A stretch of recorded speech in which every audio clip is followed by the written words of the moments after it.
क्रोध का इलाज। एक समय की बात है, गांव में एक साधु महात्मा आए। उनके आगमन से गांव वालों में खुशियां फैल गई। उनके आगमन का समाचार उस गांव की साधना ने भी सुना और वह भी महात्मा से मिलकर अपनी समस्या का समाधान पाने की ख्वाहिश करने लगी। यह साधना एक बड़े ही गुस्से वाली और उदास स्वभाव की स्त्री थी। उसका गुस्सा उसकी नाक पर बस बैठा रहता था और वह छोटी छोटी बातों पर लोगों को भला बुरा कह देती थी। उसके पड़ोस में रहने वाले लोग उसके गुस्से से तंग आ गए थे और उससे बात करने से घबरा जाते थे। उसके घर में भी इसी कारण कई बार कलह होती थी। उसका गुस्सा उसे खुद को हानि पहुंचाता था, लेकिन वह अपने गुस्से को नियंत्रित करने के लिए कुछ करना चाहती थी। एक दिन साधना ने अपने मित्रों से इस बारे में बात की और एक मित्र ने उसे महात्मा के पास जाने की सलाह दी। साधना ने इस सुझाव को मान लिया और वह महात्मा के पास पहुंची। महात्मा ने उसके गुस्से को दूर करने का एक अद्भुत तरीका बताया।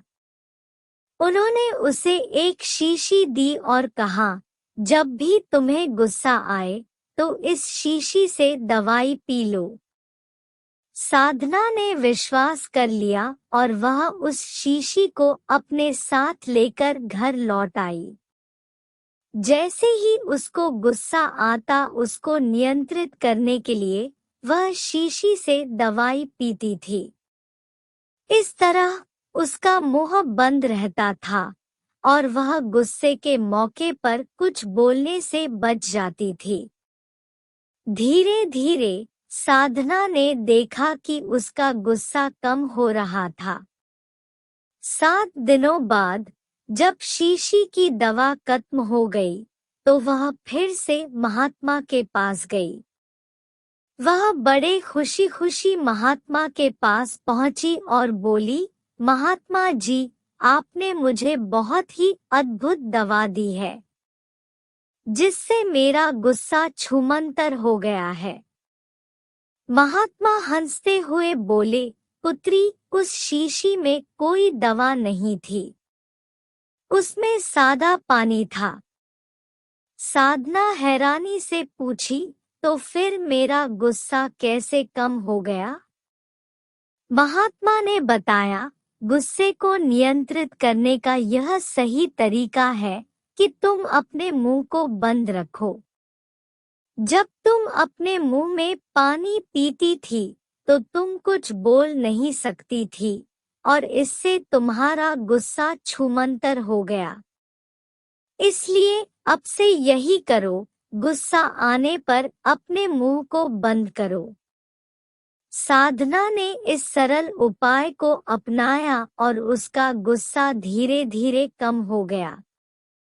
उसकी जीवन में शांति और सुख बढ़ गए और वह एक खुशहाल और सहमतिपूर्ण जीवन जीने लगी।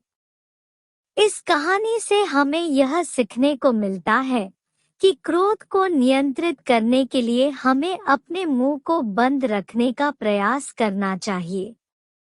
गुस्सा अक्सर हमारे जीवन को बिगाड़ सकता है, लेकिन हम इसे नियंत्रित कर सकते हैं और खुशहाल और सुखमय जीवन जी सकते हैं। मेरे चैनल को लाइक, शेयर और सब्सक्राइब करें।